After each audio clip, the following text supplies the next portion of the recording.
Halo semuanya, jumpa lagi di Omori Health dengan saya Budiman Jayaputra dari, Swedish Medical Clinic. Eee, Salam sehat mental dan bahagia ya. Kali ini kita akan membicarakan topik masalah hoaks dan fakta tentang HIV/AIDS serta bagaimana mengatasi kebosanan minum obat ya. Jadi kali ini saya akan membawa beberapa narasumber, ya seperti biasa ada Mas Ernest sebagai psikolog, nanti ada Mas Joni dan, Mbak Eka, ya. Tapi sebelum saya memperkenalkan mereka, saya akan mempresentasikan dulu apa sih tentang HIV/AIDS, dan fakta-faktanya atau mana yang hoax. Oke, kita mulai.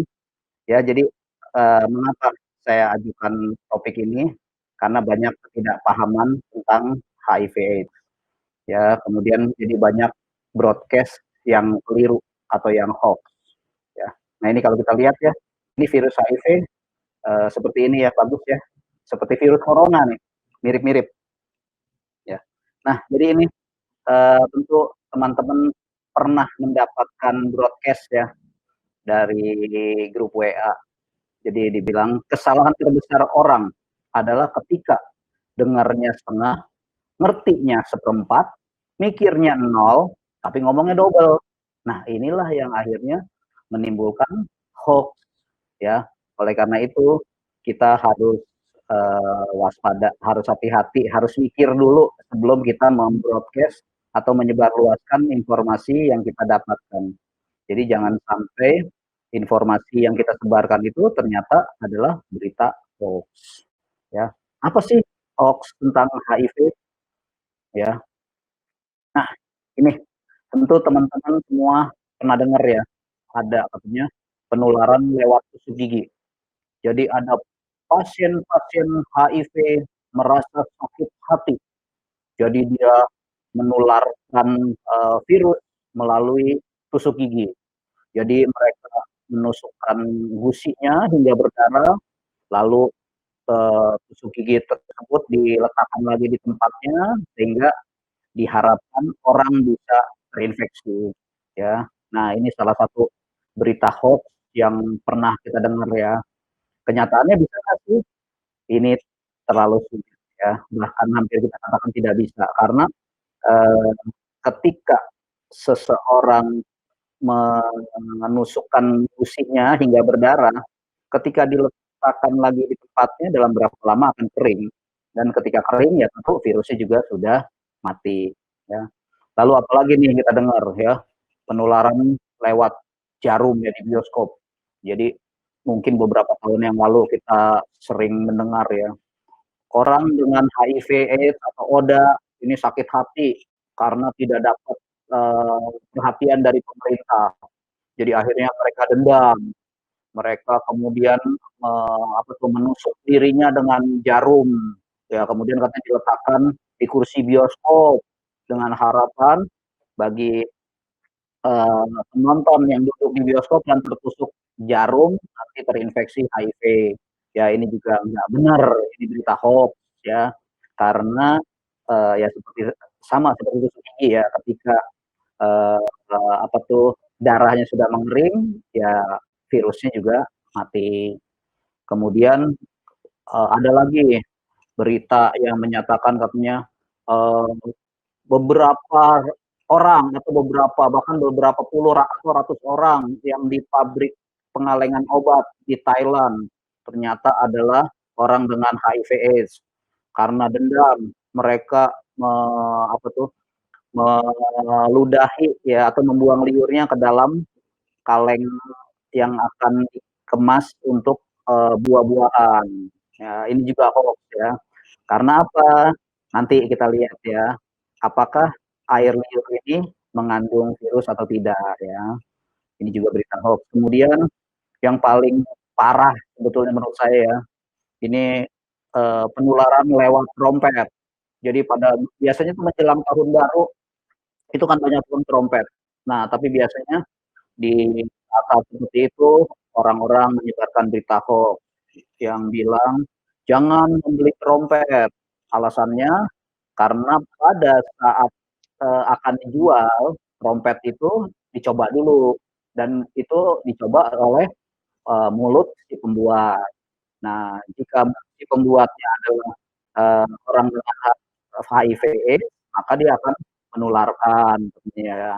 Ya, ini sama ya seperti apa tuh air liur yang dimasukkan ke dalam buah kaleng ya. Ya pada faktanya bahwa, air liur itu tidak mengandung virus HIV, nanti kita lihat ya. Kemudian ada lagi darah ODA itu disuntikan ke pisang dengan harapan orang yang makan pisang tersebut ya juga terinfeksi HIV atau ditusukkan ke semangka atau ke nanas ya, ini seperti ini. Kemudian juga katanya pembalut wanita ya disuntikan dengan darah dari, orang dengan HIV/AIDS ya. Inilah kira-kira berita-berita hoax. Nah, ini ya, ini beberapa gambar yang saya ambil ya. Jadi ini gambar semangka artinya yang disuntik darah HIV, kemudian buah kaleng, nanas ya, kemudian pisang, kemudian trompet, pembalut dan sebagainya ya, ini. Oke, jadi kita lanjutkan. Nah, apa sih itu HIV? HIV itu adalah kepanjangan dari Human Immunodeficiency Virus. Artinya adalah virus yang merusak sistem kekebalan tubuh manusia. Ya. Nah, HIV ini merupakan retrovirus dan harus masuk ke sel lain untuk melakukan replikasi atau memperbanyak diri. Ya. Oh ya, bahan-bahan ini saya ambil dari bahan-bahan yang dipergunakan oleh Yayasan Spiritia ya. Jadi saya ucapkan terima kasih pada Yayasan Spiritia ya atas bahan-bahannya yang bisa saya gunakan untuk, presentasi di sini. Oke, ya ini ya jenis bentuk-bentuk virus HIV ya. Ini seperti bola-bola ya. Oke, nah ini juga gambar virus HIV ya. Ini yang merah ini virus HIV, ini di antara sel darah merah. Nah, ini yang di bawah ini struktur virus HIV. Oke, kita lanjutkan. Nah, di dalam badan kita ini ada sistem kekebalan tubuh. Jadi sistem kekebalan tubuh ini adalah untuk melindungi tubuh kita dari serangan bakteri, virus, parasit, maupun jamur, ya. Kemudian sistem kekebalan tubuh kita ini mempunyai sistem ganda. Artinya bahwa sistem kekebalan tubuh itu ada yang pembawaan dari lahir atau innate, ada yang didapat setelah lahir atau acquired, ya. Jadi kita mempunyai sistem ganda ini dan kemudian ada yang namanya antibody. Antibody itu dibentuk terhadap benda asing yang masuk ke dalam tubuh kita, ya. Nah, sistem kekebalan tubuh kita ini salah satunya diaktifkan oleh satu jenis sel darah putih yang disebut sel CD4 atau cluster differentiated 4 ya, yang paling terkenal ya nanti CD4 ya. Jadi kadang-kadang kita sering mendengar ya, CD4 lu berapa? Ya gitu ya kalau di antara ODA ya. Nah ini ya karena ini memang sistem kekebalan tubuh. Nah, bagaimana, nah ini kita lihat gambar ya, ini bagaimana nih si sel CD4 yang hijau ini, yang besar, ini diserang oleh, virus HIV yang merah-merah ini ya, tuh. Oke, jadi sel CD4 ini adalah sel darah putih yang membawa reseptor CD4 pada permukaannya. Ya, kemudian nah, yang jadi masalah adalah HIV ini memakai sel CD4 untuk memperbanyak diri, untuk replikasi, ya. Nah, cuma masalahnya virus HIV ini istilahnya seperti air susu dibalas dengan air tuba atau istilahnya pagar makan tanaman.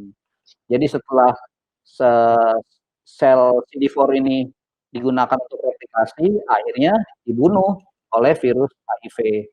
Makanya saya bilang yang sangat apa ya, tidak tahu terima kasih ya. Nah, jadi HIV ini justru merusak sistem yang biasanya melindungi tubuh dari infeksi. Nah, ini kira-kira siklus hidup, virus HIV, ya. Jadi ini virus HIV, ya. Jadi bagaimana virus HIV ini kemudian menempel di sel, ya, sel tubuh kita, kemudian dia mengikat kan diri pada sel CD4 induk, ya, kemudian dia merubah DNA-nya ini menjadi RNA, ya. Nah, membuat jadi RNA-nya ini, nah kemudian digabungkan. Nah, digabungkan di sini ya. Nah, kalau kita lihat ya, ini begitu pintarnya virus HIV ini, jadi bagaimana dia berkamuflase, ya. Jadi dari RNA-nya ini digabungkan sehingga di dalam badan kita, sel kita tidak merasa ini sebagai satu benda asing, ya, karena dia dipadukan. Setelah dipadukan, nah ini dia membuat unsur-unsur virus, ya, dengan pabriknya ini di sel CD4. Ya, dibentuk komponen-komponennya. Setelah semua sudah terbentuk, nah terbentuklah virus yang baru, ya, dirakit dengan protease. Nah, setelah terbentuk sel yang baru gimana? Virus yang baru, nah dikeluarkan dari sel CD4. Dari yang dikeluarkan ini menginfeksi lagi sel CD4 yang lainnya, ya. Makanya saya bilang dari semua multi level marketing, ini virus HIV termasuk multi level marketing yang paling berhasil, karena paling cepat sekali dia punya downline, ya, dia menyebarkan virusnya ini untuk menyerang sel CD4 yang lain. Nah, ini yang paling penting adalah di mana sih virus HIV ini? Supaya kita tidak salah dalam apa ya, mengetahui penularannya, ya. Jadi virus HIV ini ada di dalam darah, kemudian ada di dalam cairan sperma atau cairan mani pada laki-laki, kemudian ada di cairan vagina pada wanita, dan terakhir adalah pada ASI yang tertular HIV, ya. Jadi teman-teman semua di sini sekarang sudah tahu ya bahwa virus HIV cuma ada di 4 media ini, darah, sperma, cairan vagina, dan ASI, ya. Oh ya, bagi teman-teman yang ingin berkonsultasi ya, silakan menghubungi nomor telepon ya yang ada di bawah layar ya. Oke, ya, kita lanjutkan ya. Nah, oleh karena virus HIV ini cuma ada di 4 cairan ini, jadi kalau kita lihat penularannya sebetulnya tidak sehebat atau tidak sedahsyat COVID-19. Ya, kalau COVID-19 ini bisa menular melalui droplet ya. Saya bicara misalnya ada ludah saya yang terciprat, kemudian mengandung virus corona, ini bisa menularkan kepada orang lain ya. Tapi kalau virus HIV ini tidak semudah itu ya, karena dia cuma ada di 4 cairan ini, darah, sperma, cairan vagina, dan ASI, ya. Maka dari itu, berita yang katanya, ada di trompet yang bekas ditiup penjualnya, ini sudah jelas tidak ada virus HIV, ya, karena tidak ada di air liur. Sampai ada yang mengatakan bahwa, seseorang berciuman ala Prancis, istilahnya antara mulut ke mulut atau bibir ke bibir, itu pun tidak menularkan HIV, ya. Jadi hanya 4 media ini sajalah yang dapat menyebabkan penularan dari HIV, ya. Oke, berikutnya. Nah, ini kita tinjau sedikit ya, bagaimana sih perjalanan penyakit HIV. Jadi yang garis yang merah ini adalah mengenai jumlah virus, ya. Ketika virus HIV masuk, ini mulai dari 0 ya, dalam beberapa minggu ini mulai mencapai puncaknya. Ya, kalau kita lihat ini mencapai puncaknya ini sekitar di 8 minggu atau 2 bulan ya. Dia mencapai puncaknya, lalu mulai menurun, ya, sampai di 12 minggu, nah mulai pelan-pelan meningkat, ya, sampai beberapa tahun, ya, kemudian akhirnya terus meningkat, ya. Nah, kemudian sebaliknya bagaimana nih jumlah CD4 yang digunakan untuk memperbanyak diri dari virus HIV. Jadi CD4 itu yang normal itu antara 500-an, antara 600 sampai 1.500, ya, gitu. Nah, CD4 ini yang pertama ini kita anggap 1000 misalnya ya.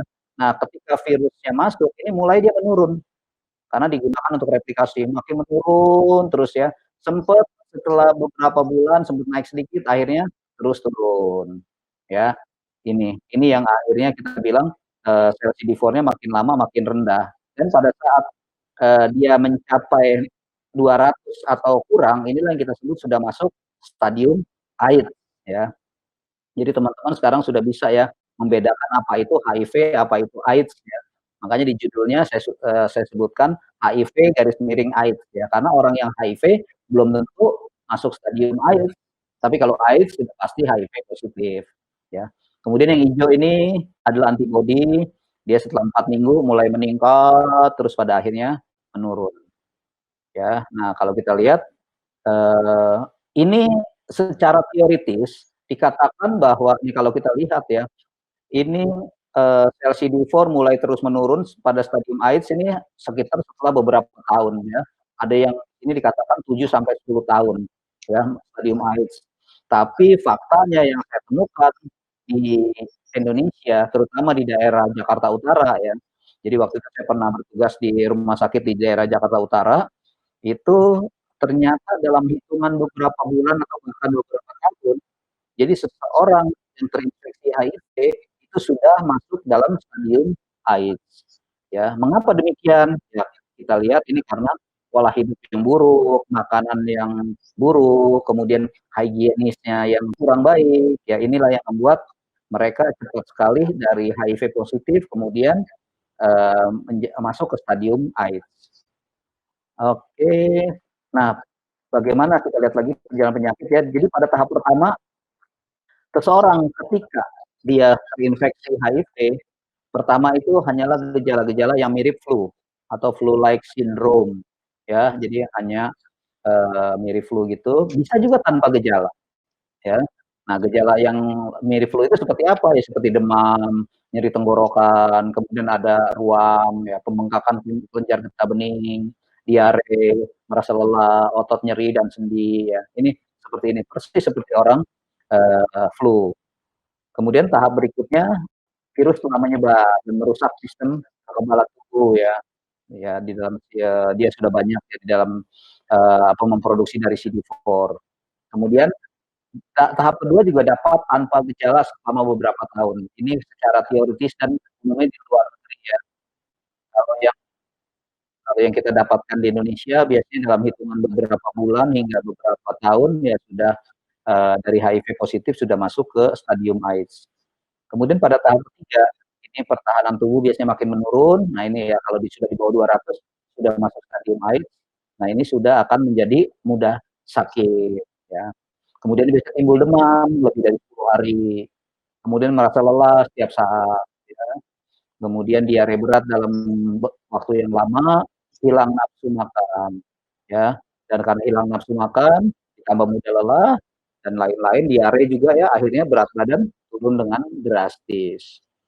Ini. Kemudian timbul yang kita sebut namanya infeksi oportunistik. Jadi infeksi oportunistik ini adalah infeksi yang timbul yang karena pertahanan tubuh menurun. Karena sebetulnya di dalam tubuh kita ini banyak sekali kuman, virus, bakteri ya, seperti kuman TBC, terus kuman apa tuh E. coli dan sebagainya. Tapi sebanyak yang masuk ke dalam tubuh kita, selama pertahanan tubuh kita bagus, sebanyak itu pula yang dibunuh oleh sel CD4.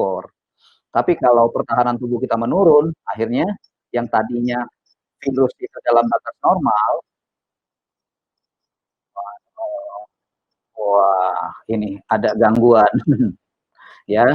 Oke ya, akhirnya infeksi oportunistik ini muncul ya. Infeksi oportunistik yang di Indonesia yang paling sering apa? TB paru ya, karena memang udara kita relatif kurang bagus ya, makanya, eee, pasien-pasien yang HIV positif dan paling sering terkena TB paru. Kemudian ada lagi timbulnya adalah kandidiasis oral dan vaginal. Ya, biasanya ini jamur, ya, jamur kandida yang di dalam mulut maupun di vagina. Biasanya dalam bentuk lidah putih-putih, seperti sariawan ya, tapi putih-putih sehingga sampai menimbulkan kesulitan menelan, ya. Kemudian eee, infeksi oportunisme berikutnya adalah toksoplasmosis ya. Ini yang juga termasuk cukup sering ya, dan biasanya kadang-kadang dianggap sebagai meningitis ya. Ya, padahal sebetulnya ini adalah toksoplasmosis ya kalau untuk HIV ya. Kemudian ya timbul bintik ungu pada kulit ya, yang kadang-kadang kita sebut ini PPE ya, Papular Pruritus Eruption. Ya, ini pada tahap ketiga. Ya, kira-kira seperti itu. Nah, bagaimana kemudian kita melakukan pencegahan HIV ini ya? Jadi gampang rumusnya. Yang pertama A, abstinen. Apa itu abstinen?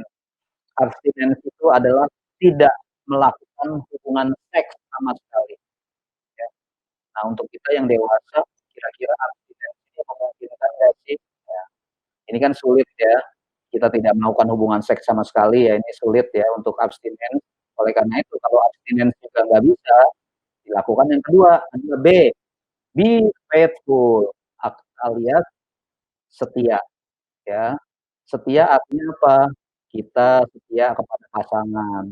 Jadi kalau kita yang sudah punya suami atau istri itu, eee, cobalah tidak bertukar-tukar pasangan, ya. Ini jadi yang sering kali timbul masalah, kenapa virus HIV ini gampang sekali menular atau menyebar, karena adanya ketidaksetiaan, baik pihak suami maupun pihak istri. Sudah punya pasangan, masih mencari di luar. Akhirnya apa? Terinfeksi oleh HIV. Ya, kemudian yang ketiga, kalau A-nya nggak bisa, B-nya pivotful-nya juga nggak bisa, mau tidak mau yang ketiga adalah dengan kondom, ya. Jadi ini untuk mencegah HIV ya.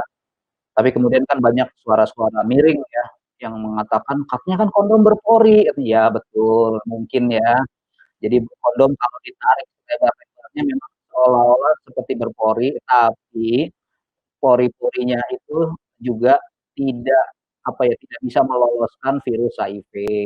Jadi tidak usah khawatir ya, teman-teman ya. Jadi jangan, apa ya, dengar berita-berita yang negatif ya.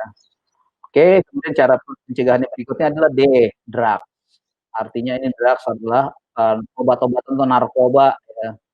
Nah ini kalau sekarang sih mungkin sudah jarang ya. Kalau dulu masih banyak, eee, apa ya, di masyarakat ini orang yang menyalahgunakan narkoba suntik, ya terutama dulu dengan heroin atau dengan putau, dan biasanya mereka menggunakan jarum suntik itu secara bergantian di antara sesama penyalahguna zat atau penyalahguna heroin. Nah inilah yang, akhirnya menjadi sumber penularan HIV. Cuma dalam beberapa tahun terakhir dari pemerintah juga sudah, mengeluarkan program ada yang namanya LJS, layanan jarum steril, itu di puskesmas pun ada ya. Jadi dengan, eee, kita membawa jarum yang lama untuk ditukarkan dengan jarum yang baru. Nah ini juga timbul kontroversi, jadi seolah-olah katanya memfasilitasi para penyalahguna zat. Ya di satu pihak memang betul ya, seolah-olah kita memfasilitasi, tapi yang, jadi masalah adalah masalah penularan HIV ini sudah sedemikian masif, sudah sedemikian dahsyat ya, sehingga harus ada upaya untuk pencegahan. Tidak gampang untuk membuat penyalahguna heroin waktu itu ya untuk, stop menggunakan heroin. Jadi yang kita bisa lakukan kita secara medis adalah ya kita berikan fasilitas dengan memberikan, jarum steril. Karena tujuannya adalah harm reduction, menurunkan efek buruk ya, menurunkan efek-efek yang mudarat. Daripada mereka penyalahguna narkoba, penyalahguna heroin, kemudian kena HIV juga, ya lebih baik ya sudahlah mereka menyalahgunakan narkoba saja, tapi tidak terkena HIV ya. Tapi sekarang untuk, penyalahgunaan jarum suntik ini sudah sedemikian sedikit ya, sudah jarang sudah jarang, orang yang tukar-tukar jarum suntik dan kebanyakan yang masih ada sedikit orang yang, eee, menyalahgunakan zat, sekarang sudah menggunakan jarum steril dan tidak lagi bertukar-tukar dengan orang lain. Ya, kemudian yang kelima, salah satu pencegahan HIV adalah dengan education ya, dengan pendidikan ya, salah satunya adalah dengan teman-teman yang mendengarkan ya penyuluhan-penyuluhan, talk show tentang HIV ya seperti ini. Ya dengan demikian, dengan, apa tuh, pengetahuan kita dan pendidikan kita yang semakin baik, diharapkan kita juga bisa mengerti cara pencegahan HIV dan tidak terprovokasi oleh berita-berita hoax, bahkan turut menyebarkannya. Ya jadi saya harapkan, teman-teman begitu dapat berita-berita negatif ya, seperti yang saya sebutkan di awal tadi ya, sudah bisa, apa ya, sudah bisa apa ya, menyangkalnya ya bahwa itu adalah berita hoax ya. Tidak mungkinlah penyebaran virus HIV itu dari tusuk gigi, dari jarum yang di bioskop, ditusukkan ke pusat, ke mata, dan sebagainya. Ya, kira-kira seperti itu. Nah, bagaimana pengobatannya ya? Pengobatannya jadi kita memakai kombinasi ARV. Nah, ini saya lupa sebutkan ya apa itu ARV. ARV itu singkatan dari antiretroviral atau antiretroviral. Kenapa disebut obat ini antiretroviral? Karena seperti saya sebutkan di atas, virusnya ini adalah dari golongan uh, retrovirus ya, retrovirus ya, sehingga obat antinya kita sebut antiretrovirus atau disingkat ARV. Sementara untuk terapinya kita sebut biasanya dengan ART, anti retroviral terapi ya, terapi anti retroviral ya. Jadi pengobatan ini dengan menggunakan ARV dan biasanya dari dua golongan yang berbeda ya. Ini memang secara teoritis ya, di sini saya tidak bahas mengenai golongan-golongan nukleosida dan non nukleosida dan protease inhibitor ya, ada tiga itu ya. Di sini saya hanya sampaikan bahwa pengobatan biasanya memakai kombinasi ARV dan obat-obat yang biasa dipakai ini ya, biasanya obat-obat yang biasa dipakai di lini pertama ini adalah yang kita sebut adalah biasanya Duviral. Duviral ini kombinasi dari lamivudin dan zidovudin ditambah dengan nevirapin. Ya, teman-teman katakan, obatnya kamu apa?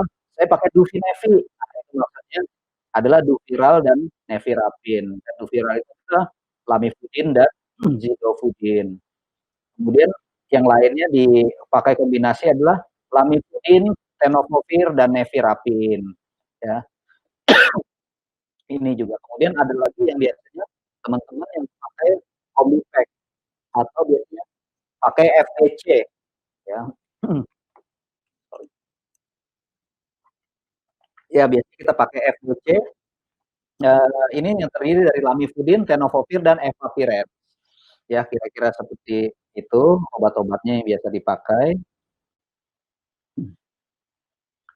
Nah, yang jadi masalah adalah uh, tantangan dalam pengobatan ini kita banyak temui untuk oda-oda yang telah mengalami makan obat. Yang pertama adalah efek samping obat. Ya, efek samping obat ini terutama golongan yang dulu pernah dipakai adalah stafudin. Ya, dulu pernah dipakai stafudin, yaitu menimbulkan ada penumpukan lemak di daerah punggung ya. Tapi sekarang sudah tidak dipakai lagi stafudin ya. Ya, efek samping obat yang lainnya adalah efavirenz. Efavirenz biasanya menimbulkan mimpi buruk ya, nightmare gitu, nggak enak ya. Ini juga yang menjadi tantangan ya setelah efek samping obat. Kemudian juga efek samping obat yang lainnya adalah rasa mual ya. Makanya kalau ada oda yang terkena TB paru juga kita biasanya mengobatinya adalah dengan memberikan obat paru dulu. Setelah itu setelah 2 minggu minum obat paru baru kita berikan ARV. Karena obat paru juga menimbulkan mual. Nah jangan sampai kalau kita bareng berikan dengan ARV, akhirnya mualnya ini makin parah dan Oda perlu dirawat di rumah sakit untuk mengatasi mual yang berlebihan. Ya. Kemudian selain efek samping obat adalah masalah resistensi obat. Ya ini paling sering. Biasanya obat-obat yang diberikan ini timbul menjadi resisten, menjadi tidak efektif lagi. Nah ini biasanya terjadi karena Oda tidak tertib. Ya minum obatnya tidak tepat waktu ya atau kadang-kadang sering bolong-bolong ya. Terus kemudian masalah yang ketiga adalah kepatuhan minum obat ya.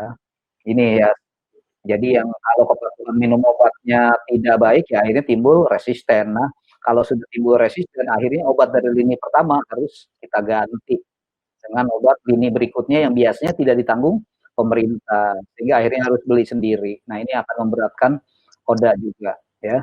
Oleh karena itu, kalau teman-teman di sini ada yang mendengarkan penyuluhan dari saya kali ini ya, ada teman-teman yang Oda ya, saya hanya ingin mengimbau, cobalah minum obat secara teratur, ya. Nanti kita lihat ya, nanti saya ada dua narasumber, nanti saya kenalkan ada Mas Joni dan Mbak Eka yang sudah bertahun-tahun minum ARV, nanti kita tanyakan bagaimana tips mereka cara mengatasi kebosanan ya, gitu. Karena ini yang paling paling penting ya, jangan sampai teman-teman timbul masalah apa tuh resistensi ya. Oke, nah bagaimana sih teman-teman yang sudah minum obat tahun supaya tidak tidak bosan ya. Pertama, saya sarankan stop stigma diri sendiri. Seringkali teman-teman kita tanpa sadar sudah melakukan stigma terhadap diri sendiri. Artinya bagaimana? Takut ketahuan minum obat. Karena apa? Seolah-olah kalau orang yang rutin minum obat itu adalah ARV. Belum tentu ya. Jadi teman-teman ya, jadi tidak usah merasa takut lagi ya. Karena orang-orang yang penyakit jantung, orang yang hipertensi, orang yang atau skizofrenia, gangguan bipolar atau yang lain itu juga minum obat juga dalam jangka panjang. Dan bahkan kadang-kadang orang-orang yang kencing manis, diabetes mellitus ya sering merasa bangga di mana-mana bawa obat, kemudian minum obat dia seolah-olah pengen pamer, "Iya nih, saya masih minum obat terus." Mereka aja tidak merasa malu. Kita pun demikian, ya. Jadi cobalah stop menstigma diri sendiri, ya. Jadi jangan takut ketahuan minum obat. Kalau ada teman, ada orang lain yang tahu gimana saya minum obat? Ya bilang aja ini obat saya, obat yang rutin. Ya, jadi jangan jangan kita sudah apa ya, sudah menstigma seolah-olah orang lain tahu bahwa kita ada bahwa dalam badan kita ada virus HIV. Jangan seperti itu. Ya. Kemudian juga sembunyi-sembunyi bawa obat, ya biasa aja. Ya, oke. Dan kemudian juga obat sebagai vitamin untuk makan. Ya, jadi harus kita rubah atau sebagai makanan kita sehari-hari, ya sehingga kita tidak merasa jenuh makan obat, ya. Nah ini saya sedikit ada bagaimana merubah mindset kita. Di sini ada kisah bagaimana orang kikir yang hampir tenggelam. Jadi dikisahkan katanya ada seorang yang sangat kikir, ya. Jadi dia waktu itu terbawa arus sungai dan hampir tenggelam. Jadi ada orang yang mau nolong, dia bilang, "Ayo sini, mari berikan tanganmu." Tapi apa? Orang yang mau hampir tenggelam ini tidak mau juga memberikan tangannya, walaupun dia sudah mau tenggelam. Akhirnya si penolong ini berpikir, dia tahu orang yang mau tenggelam ini begitu pelitnya. Akhirnya dia rubah. Yang tadinya dia bilang, "Ayo berikan tanganmu, berikan tanganmu." Akhirnya dia rubah. Dia bilang apa? "Ayo ini, ambil tanganku." Begitu dengar kata ambil tanganku, orang yang mau tenggelam langsung ngambil tangannya, akhirnya dia selamat. Nah, kira-kira seperti itu teman-teman ya. Jadi kita cobalah rubah mindset kita. Jadi jangan sampai obat itu kita begitu anggap sebagai sesuatu yang sangat menakutkan. Rubah pola pikir supaya apa? Kita tidak bosan ya. Nah, ini sedikit ya saya ingin sampaikan ya. Nah, teman-teman ini saya punya 4 cangkir di rumah saya. Ini cangkir saya bagus-bagus ya. Ini dilihat dari samping ya. Ini saya lihat, nah ini saya lihat ini bawahnya ya, bagus-bagus semua. Nah, ini juga ya, bagus ya. Nah, tapi apa yang terjadi sebetulnya cangkir saya? Nah, seperti ini teman-teman. Cangkir saya di antara 4 buah ini cuma ada 2 yang utuh. 2 lagi, satu gagangnya patah, satu eee, ini ya, sudah retak ya, sudah pecah bagian sisinya. Ya, nah seperti ini. Nah, yang jadi masalah, kita seringkali hanya melihat sisi seperti ini, hanya melihat sisi cacatnya, ya. Kita lupa melihat bahwa gelas ini masih bisa berfungsi walaupun tidak penuh. Begitu juga teman-teman ketika minum obat, yang selalu dilihat apa? Efek samping, bukan efek terapi, ya. Coba rubah rubah, penglihatannya, jangan melihat seperti ini. Ya, jadi melihat gelasnya seperti ini, pasti kalian akan merasa gelas ini begitu cantik, ya. Kira-kira seperti itu, ya. Terima kasih teman-teman semua, ya. Sekarang saya persilakan Mas Ernest untuk membawakan, presentasinya mengenai motivasi. Ya, mari kita dengarkan dari Mas Ernest. Silakan Mas Ernest. Halo, ya Dok, thank you atas waktu dan kesempatannya. Iya, di sini saya mau coba menambahkan aja terkait dengan Oda kan pasti ada kejenuhan seperti itu dan di sini saya coba tambahkan tentang motivasi. Apa sih motivasi itu? Motivasi itu berdasarkan Barnes adalah sesuatu di dalam diri manusia yang memberikan energi, mengaktifkan dan mengerahkan ke arah perilaku untuk mencapai tujuan tertentu. Lalu kemudian orang yang memiliki motivasi tinggi akan terpacu untuk lebih gigih dan semangat melihat suatu perilaku sebagai bentuk pengembangan diri dan kepentingan lingkungan sekitar. Seperti itu. Jadi kalau di sini motivasi ada dua. Dan next di slide selanjutnya, itu ada motivasi internal dan eksternal. Motivasi dapat terjadi secara internal dalam diri sendiri atau ada dari unsur orang lain secara eksternal sebagai timbal balik dari individu dengan lingkungan secara sirkulasi. Jadi ada perputaran di sana, jadi internal mendapatkan salah satu tanggapan dari eksternal, lalu sebaliknya dari tanggapan eksternal ini menjadikan motivasi internal dari individu tersebut. Lalu kemudian motivasi internal biasanya melekat secara lebih menetap sebagai dasar dari perilaku yang terjadi secara berulang, kurang lebih. Lalu ini kalau disampaikan, coba tolong next untuk slide selanjutnya, aspek motivasi. Ini yang saya bilang tadi, jadi dari keberadaan itu ada dari selalu berhubungan keberadaan, pengembangan diri, lalu kemudian penerimaan dari lingkungan. Seperti itu. Lingkungan ini siapa? Bisa macam-macam. Keluarga, lingkungan teman, atau sebagai macamnya. Lalu kemudian dari situ memberikan makna dari untuk pengembangan dirinya, begitupun sebaliknya sehingga keberadaannya itu juga memiliki makna. Jadi semuanya ini saling berkaitan dan kemudian saling mempengaruhi seperti itu. Next. Lalu kemudian ini ciri orang yang dengan motivasi internal. Jadi di sini ada pemahaman kebutuhannya dipahami, lalu kemudian membantu orang untuk mencapai keinginan secara konkret atau nyata, kesesuaian dengan kondisi lingkungan, lalu kemudian komitmen dalam pelaksanaannya. Jadi kalau misalnya terkait dengan konsumsi obat secara menetap, itu lebih rutin atau tidak putus obat tengah jalan, sehingga tidak terjadi yang dampak tadi dijelaskan oleh Dr. Budiman, seperti itu. Oke, untuk next.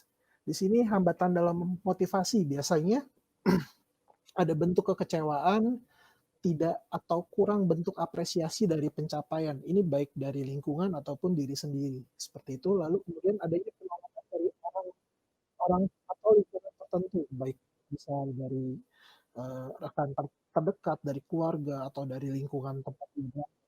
Itu mempengaruhi seperti itu. Sehingga ini menjadikan hambatan-hambatan dalam motivasi. Kurang lebih seperti itu tambahan dari saya untuk topik hari ini. Kemudian ya, bisa dikembalikan ke Dr. Budiman. Terima kasih Dr. Budiman. Ya, terima kasih Mas Ernest. Ya teman-teman, teori mengenai HIV sudah saya berikan, kemudian dari Mas Ernest juga sudah memberikan motivasi-motivasi ya. Oh ya, buat teman-teman bagi yang mau melakukan konsultasi ya silakan bisa menghubungi nomor telepon di bawah ya, silakan dicatat. Ya. Oke, ya seperti sudah saya katakan tadi ya, jadi teori dari saya sudah mengenai HIV, kemudian teman-teman sudah tahu ya, mana yang berita yang betul, mana yang hoax ya. Jadi sekarang ketika kita menerima berita-berita broadcast dari WA group ya atau dari teman yang lain ya bisa menyangkal ya bisa membantah ya. Jadi saya juga mohon bantuan teman-teman ketika menerima berita-berita hoax ya, tolong jangan langsung di broadcast ya tanpa berpikir dulu ya. Seperti di awal ya, kenapa timbul hoax ya? Yaitu jangan sampai kesalahan terbesar kita adalah yaitu dengernya setengah, ngertinya seperempat, mikirnya nol, tapi ngomongnya double ya. Nah ini hati-hati. Oke, Nah, sekarang saya akan panggilkan narasumber berikutnya adalah Mas Joni. Ya, bisa cerita Mas Joni pengalaman-pengalamannya, kemudian bagaimana sih kendala-kendalanya yang dihadapi, kemudian bagaimana tanggapan masyarakat, kemudian bagaimana kemudahan dalam mendapatkan obat ataupun mendapatkan pekerjaan dan sebagainya. Oke, saya persilakan Mas Joni untuk sharing di sini sambil memperkenalkan diri juga. Silakan Mas Joni. Selamat sore, yang menjelang Ya, sore. selamat sore. Ya. Saya Joni. Saya dari tahun 2004 terdeteksi positif. Itu di salah satu rumah sakit di Jakarta Timur. Saat saya itu kondisi saya itu langsung drop, langsung begitu malam masuk IGD, saya koma saya 5 hari. Ya. Setelah itu saya udah sadar, dirawat 2 minggu setelah saya dapat ARV pada akhir tahun 2004, Desember 2004. Okay.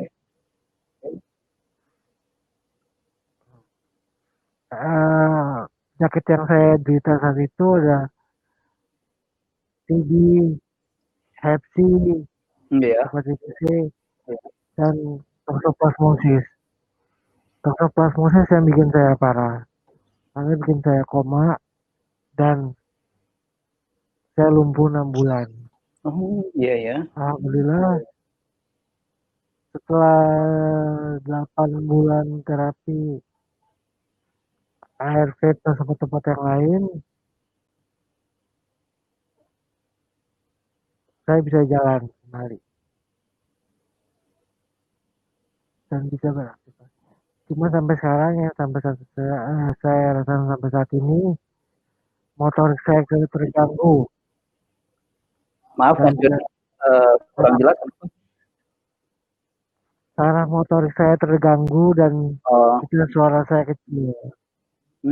Iya.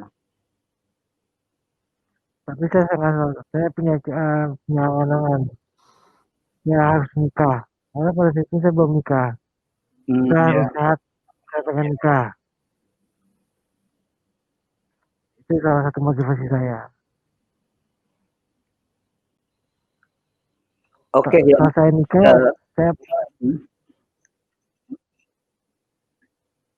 Oke dok. Mas Joni ketika mendapatkan ARV, apa efek yang tidak nyaman yang dirasakan? Yang pertama kali yang jadi nyaman itu mual. Mual ya. Ya. Mual. Kemudian mengatasinya?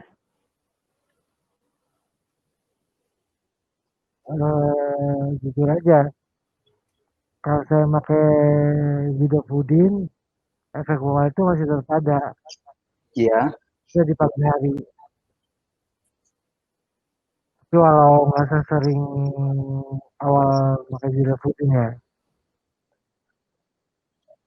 itu aja. Sampai sekarang efek samping obatnya masih dirasakan tidak Mas Joni? Efek samping obatnya sih udah nggak terlalu, kalau terbiasa kali ya dok ya. Iya. Sudah terbiasa pas pagi-pagi sekali gitu pasti mual.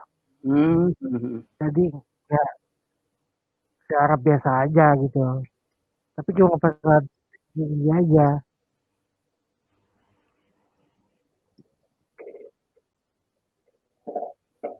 Mas Joni pernah drop minum obat enggak?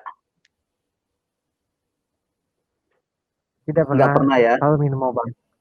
Nah, kemudian apa selain tadi ya keinginan untuk menikah atau berkeluarga yang memotivasi, hal apa yang membuat Mas Joni sedemikian taat dalam minum obat?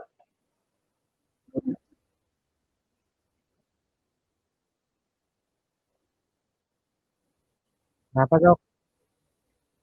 Apa yang mendorong ya selain keinginan tadi menikah, apa yang mendorong Mas Joni itu tetap teratur minum obat dan tidak ada sampai apa tuh betul-betul patuh, tidak lupa sehari pun ya, gitu.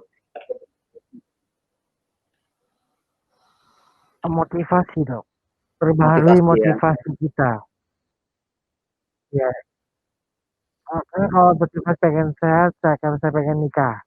Saya harus sehat, saya pengen nikah. Terus setelah saya nikah, saya pengen punya anak. Iya. Setelah saya punya anak, saya harus sehat, saya pengen lihat anak saya sekolah. Iya. Anak saya sekolah, saya harus sehat, saya pengen lihat anak saya besar nanti. Itu aja. Tahu dok, sampai 12 tahun. Perbaharui motivasi. Saya nggak bosan. Oke. Kemudian sekarang kegiatan sehari-hari Mas Joni? Saya karyawan di salah satu lembaga sosial masyarakat. Iya. Bidang kesehatan. Ada tidak stigma-stigma dalam masyarakat atau yang pernah dialami Mas Joni? Untuk awal-awal mungkin ada ya, ada. Tapi semisal gelas, pisahin. Tapi saya anggap itu wajar karena saya sadar itu karena saya TBC, saya mesti dipisahin. Bisa maksudnya gelas saya mesti nggak boleh campur sama yang lain. Gitu. Ya. Tapi setelah saya setahun 2 tahun sampai sekarang keluarga saya lupa bahwa saya positif malah. Iya. Tetangga Mas Joni atau ada orang-orang yang sekitar Mas Joni ada tidak yang tahu bahwa Mas Joni itu adalah Oda? Saya kurang tahu, tapi tahu saya sih mereka pasti tahu karena gitu ya. Saya beberapa tahun saya di dekat rumah itu udah pada meninggal. Ya, teman permainan di sana udah pada meninggal. Pernah tidak Mas Joni mengalami perlakuan yang tidak mengenakan dari masyarakat atau dari orang-orang lain? Tidak. Enggak ya? Tidak pernah. Ya. Oke, terima kasih Mas Joni partisipasinya. Ya, sekarang kita persilakan Mbak Eka untuk memperkenalkan diri sekaligus bercerita mengenai pengalamannya yang menyenangkan maupun yang tidak menyenangkan. Ya, silakan Mbak Eka. Perkenalkan, nama saya Eka. Sebelumnya selamat sore. Saya positif dari tahun 2015. Pada saat itu saya positif, setelah selesai operasi saya dinyatakan positif. Iya. Tapi saya sempat dirawat selama 2 minggu pertama saya dirawat, terus saya dipulangkan dengan diagnosa DBD dan tipes. Kemudian saya pulang ke rumah, tiba-tiba dapat 3 hari kemudian saya ada pembengkakan abses. Jadi saya tidak kuat, saya dimasukkan kembali ke IGD dengan keluarga saya atau suami saya yang membawa saya. Nah, masuk ke IGD dapat 2 hari saya dinyatakan dokter bahwa saya akan dioperasi dengan abses perianal. Iya. Setelah habis operasi, besok paginya saya dinyatakan dengan positif HIV. Serasa dunia ini mau kiamat. Iya. dan kayaknya yang saya khawatirin anak-anak saya. Saya merasa saya besok mati. Tapi setelah saya mendapat pencerahan dari dokter yang masuk menjelaskan bahwa HIV ada obatnya dan memang harus diminum seumur hidup, kepatuhannya ada di diri saya, ya saya mencoba. Tapi saya dengan ada IO penyerta bukan hanya itu, Dok. Saya dengan TB paru dinyatakan flek dan pengobatan 1 tahun dan juga dengan jamur di mulut yang tidak bisa makan. Kandidiasis ya terkena juga ya. Nah, saya dikasih pengobatan obat jamur. Jadi 1 hari itu saya minum obat sehari itu bisa 18 dan 17 butir. Iya. Buat saya tidak mikir masalah obat. Yang saya pikir saya melihat ke anak-anak saya. Saya berjuang hidup untuk anak-anak saya ke depannya. Oke. Jadi kalau buat saya pribadi, saya untuk mengalami stigma saya ngalamin, Dok. Saya pernah diusir. Saya setelah pulang dari rumah sakit 1 minggu, saya kan kebetulan ngontrak, Dok. Iya. Terus tiba-tiba yang punya rumah mungkin melihat kondisi saya yang tadinya gemuk, tiba-tiba saya turun dengan drastis 13 kilo. Badan saya mungkin udah seperti apa gitu ya, nenek-nenek kali.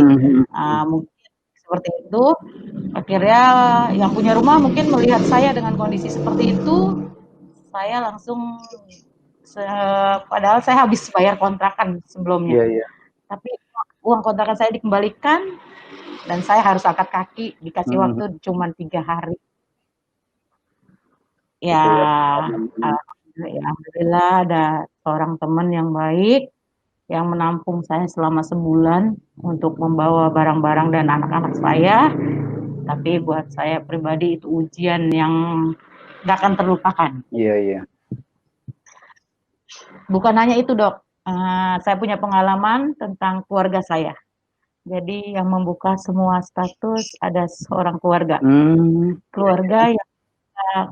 Jadi keluarga saya yang tadinya tidak tahu, hampir satu persatu tahu dan satu persatu menstigma saya. Sampai detik ini pun dari tahun 2015 sampai 2020 saat ini pun saya masih dapat stigma dari keluarga, ada. Yang hanya memakai sendal dan akhirnya sendal itu dibuang. Iya. Saya masih merasakan, Dok. Ya, buat saya juga dulu pernah merasakan yang namanya minum obat yang saya dikasih dokter pertama kali obat karena saya ada IO paru. Jadi saya TB paru saya jadi dimasukkan obat sama dokter Evaviren dan Duviral. Tapi karena mungkin saya halusinasinya kuat seperti menjerit-jerit dan mimpi diusir sama tetangga, digiring sama orang, udah halusinasi saya seperti itu. Iya. Efek samping dari Evaviren. Ya, benar. Kalau masalah mual, kalau buat saya semua buat saya merasa hidup saya lebih pahit dibanding obat. Itu saja. Jadi saya menelan obat tidak pernah merasa pahit, cuman di otak saya yang merasa saya takut. Akhirnya saya lapor sama dokter dan saya minta diganti. Walaupun saya seharusnya tidak bisa mendapat dengan Nevirapin karena saya kan ada indikasi paru. Takutnya kan takut OTPT-nya tinggi. Tapi saya mencoba. Saya bilang, "Dok, daripada saya seperti ini tidak bisa bangun, saya mencoba saya coba Nevirapin."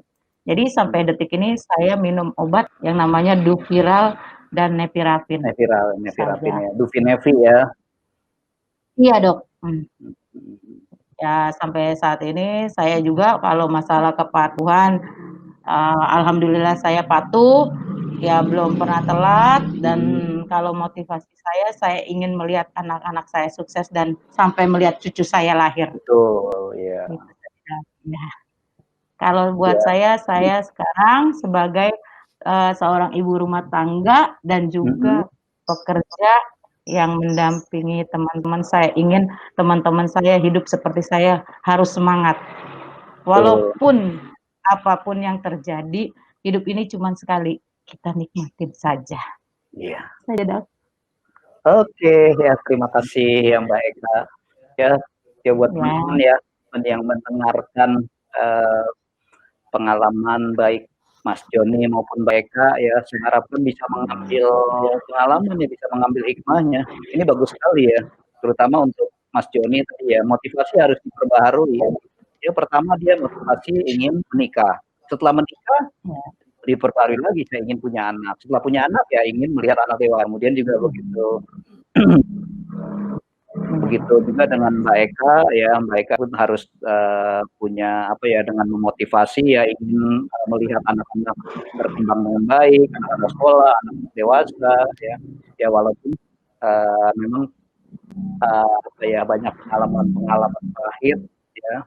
Nah tapi ya betul ya, bahwa ketika teman-teman ODA yang merasa tidak nyaman dengan obat, jangan diam-diam menghilang, kemudian diam-diam menghentikan obat ya. Jadi harus berobat, kembali ke dokter untuk dicari alternatif ya. Oke, saya rasa mungkin sekarang kita waktunya untuk diskusi ya. Dari teman-teman ada yang sudah masuk belum pertanyaan-pertanyaannya ya, dipersilakan.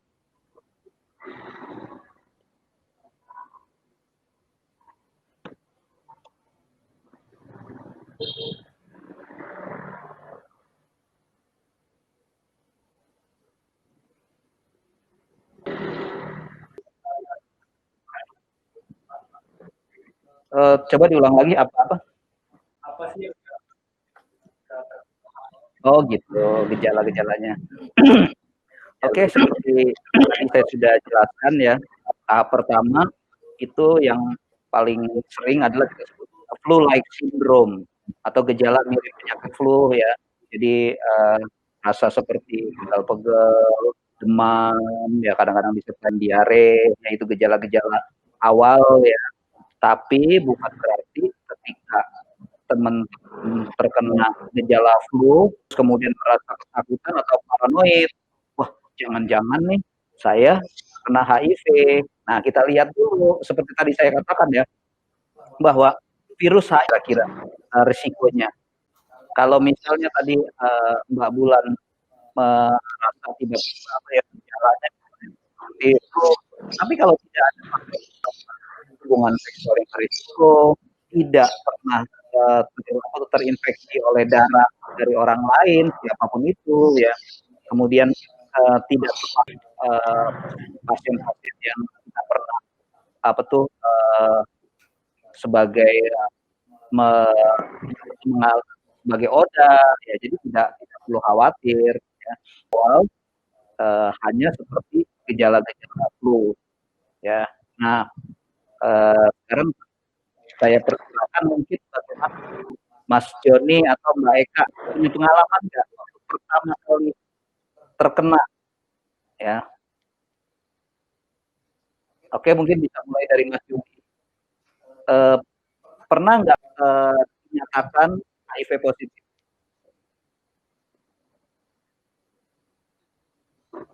Siapa dulu nih, Dok, yang mau jawab kira-kira? Boleh Mbak Eka, boleh, silakan. Kalau saya mungkin pernah merasakan kan kalau saya secara teoritis demikian.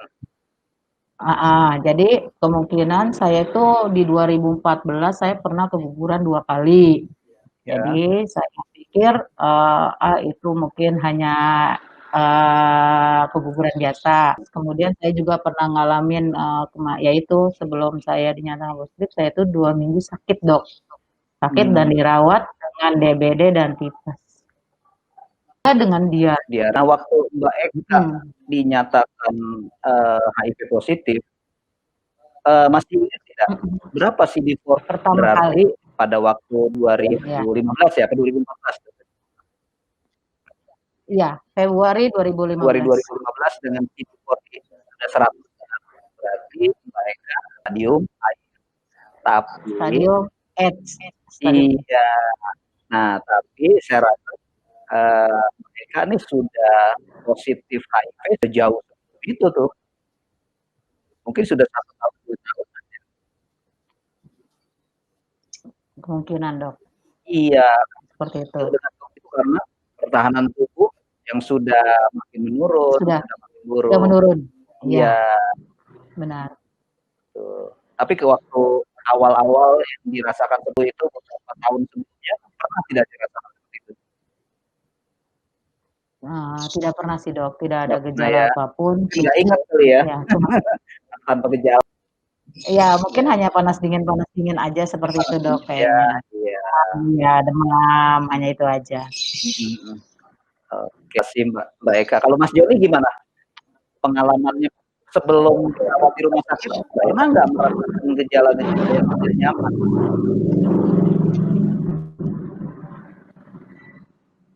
Gejala sebelum saya masuk rumah sakit ya, Dok ya? Iya. Positif, oke. Beberapa bulan sebelumnya saya sempat diare. Diare ya? Diare hampir 2 minggu terusan. Sembuh seminggu, diare lagi. Pas perjalanan pulang tuh saya sesak napas. Iya. Aku dilarikan ke IGD rumah sakit. Iya.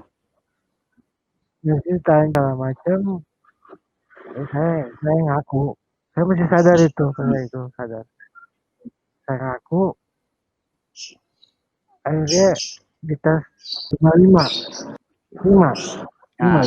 Itu ya, karena CD4-nya sudah sedemikian rendah, sehingga sampai terkena toksoplasmosis. Iya, Dok. Iya. Nah, itu ya, jadi itu ya Mbak Bulan ya. Jadi memang ketika tahap pertama seseorang terdeteksi positif HIV, ya gejala-gejalanya seperti flu, tapi ada juga yang tidak menimbulkan gejala sama sekali. Ya, seperti Mbak Eka dan Mas Joni, dia pun baru mengetahui ketika sudah masuk stadium AIDS, dalam arti CD4-nya sudah di bawah 200. Itulah yang paling sering yang negara ya, bahwa seseorang terdeteksi HIV itu ketika mereka sudah masuk stadium AIDS, sehingga akhirnya kita agak kesulitan ya dalam memberikan terapi untuk sesegera mungkin, dalam arti untuk pulih lebih cepat. Jadi kalau ketika seseorang terinfeksi HIV sudah kita deteksi dan kemudian kita berikan pengobat, biasanya pemulihan mereka cepat dan tidak sampai timbul infeksi oportunistik. Kalau Mas Ernest ada yang mau ditambahkan? Ya, terima kasih banget Mas Joni sama Mbak Eka, sharingnya sangat inspiratif banget bagi rekan-rekan yang lain. Dan menurut saya dari yang tadi disampaikan, mungkin bahkan tadi ya yang dirasakan kayak kehilangan semangat atau merasa rendah diri, seperti apa, tidak berdaya seperti itu, dan memang itu merasakan proses ada pertama kali, dan itu seperti apa, dan itu saling mempengaruhi seperti yang tadi disampaikan baik dari Mas Joni dan Mbak Eka, adanya satu rekan apa yang mau dilakukan dan apa yang mau dituju, apa yang mau dilihat atau apa yang mau dijalankan seperti itu. Dan sekali untuk sharingnya, terima kasih Mas Joni, Mas Eka. Dari saya itu Dr. Budiman. Iya, oke. Ya memang betul ya. Jadi kalau saya yang ngomong atau Mas yang ngomong, ya tentu banyak orang yang yang nggak percaya ya. Tapi kalau Mas Joni sama Mbak Eka yang ngomong, ya ini ya mereka yang memang mengalami langsung. Oh ya, bagi ingin konsultasi ya silakan mencatat nomor telepon yang di bawah ini ya. Tim kami yang akan mengarahkan ya untuk janjian ya kita untuk konsultasi. Oke, apakah masih ada pertanyaan lagi?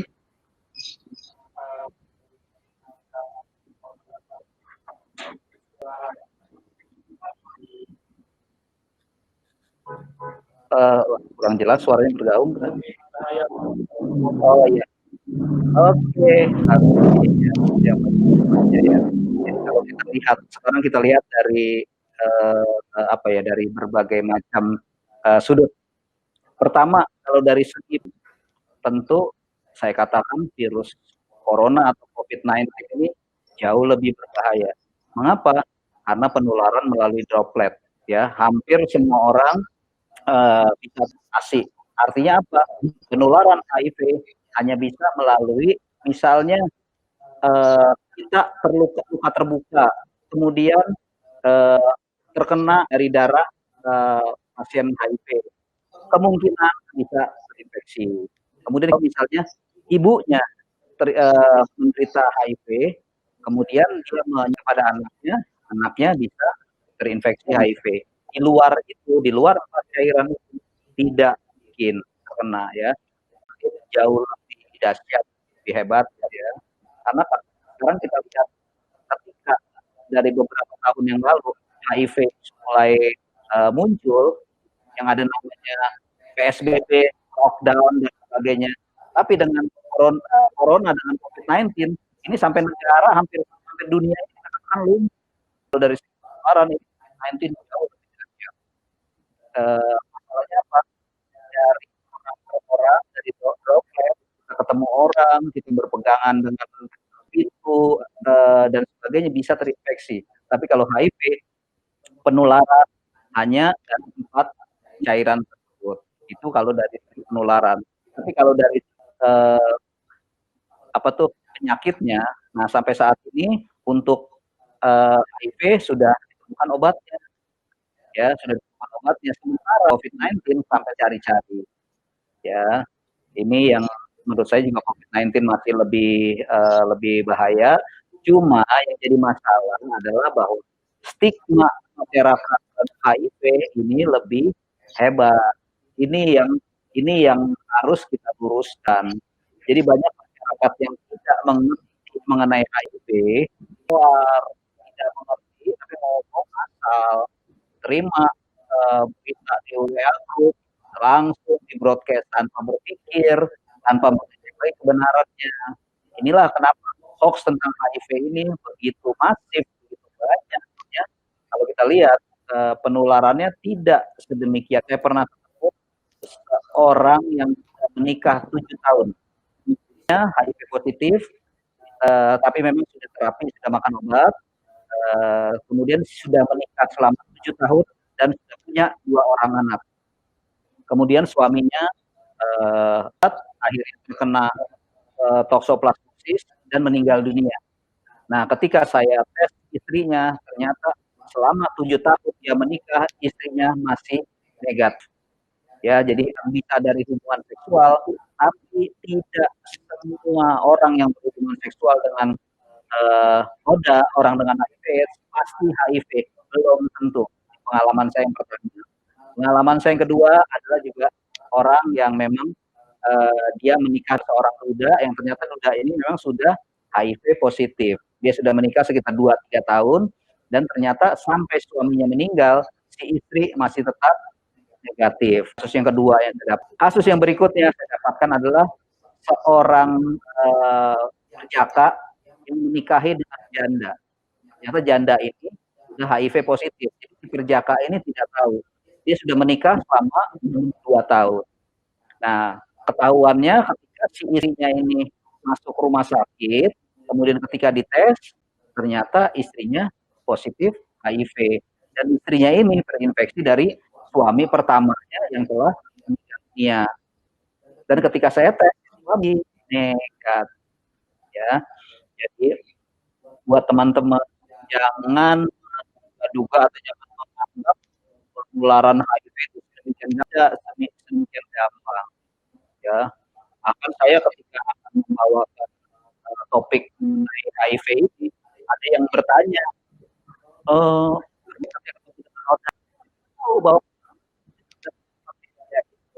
dari 4 media itu pun belum, jangan terlalu apa ya, berpikiran negatif, jangan menstigma ODA.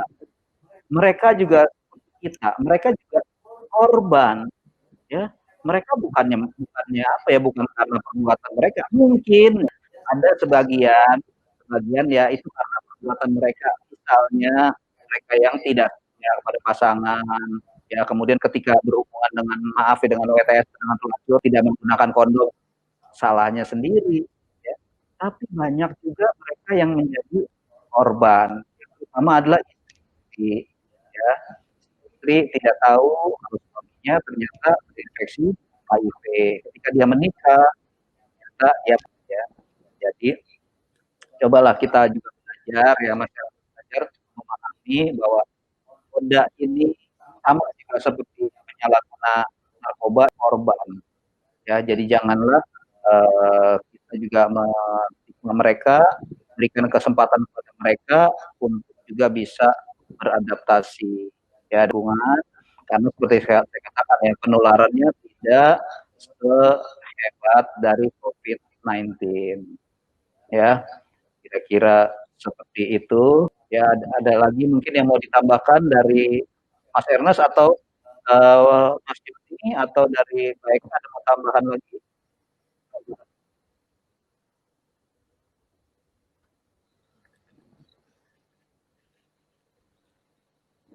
Tidak ada? Oke, kalau tidak ada mungkin ada pertanyaan? Ya.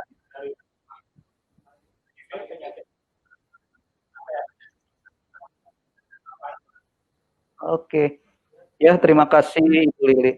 Jadi seperti saya katakan ya tadi ya di presentasi saya ya, perjalanan penyakit. Jadi ketika seseorang terinfeksi HIV itu dia virusnya itu pelan-pelan itu meningkat, ya kemudian mencapai puncaknya biasanya dalam jangka waktu 2 atau 3 bulan, maka dia HIV positif atau tidak. Jadi kalau dianggap seseorang pada saat sekarang terinfeksi HIV, kita baru bisa ngecek dia 2 minggu kemudian, dalam arti mendeteksi dia sudah positif atau tidak. Kalau misalnya dalam 3 hari di tes darahnya, biasanya masih negatif.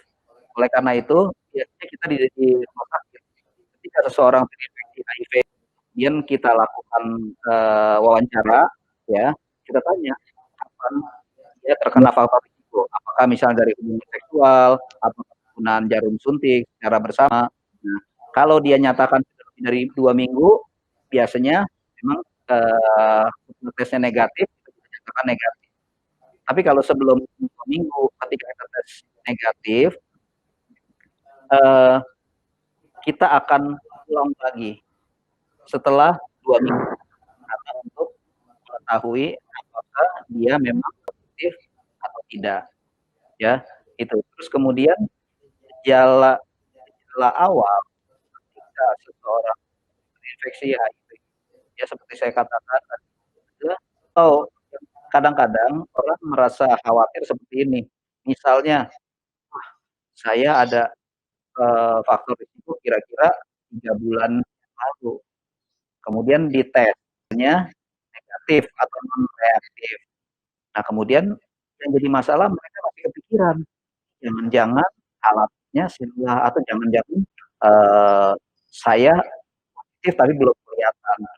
Mereka mengulang lagi misalnya hampir setiap tahun dia melakukan hanya untuk meyakinkan kalau dia negatif. Ya, jadi kalau menurut saya berlebihan. Ya. Jadi yang paling penting ketika kita risiko terinfeksi HIV, ya kita bisa lakukan tes setelah dari faktor risiko. Kalau hasilnya negatif lagi 3 bulan dan masih negatif, berarti sudah aman, ya. Jadi jangan khawatir. Jadi saya juga pernah dapat seorang pasien yang suaminya meninggal karena HIV positif, kemudian setelah saya tes dia negatif, masih kepikiran. Nah ini yang akhirnya saya tangani adalah kecemasannya, menyembuhkan HIV-nya. Ya, jadi HIV memang gejalanya ya tidak langsung, tapi kemudian dia akan makin lama yaitu setelah jumlah virusnya makin banyak, jumlah tubuh kita sel CD4 semakin menurun dan biasanya ini sudah mulai banyak timbul penyakit ya, yang paling sering biasanya diare. Jadi kalau teman-teman ada yang diare yang biasanya tuh lebih dari 2 minggu ya, hampir tiap hari diare terus.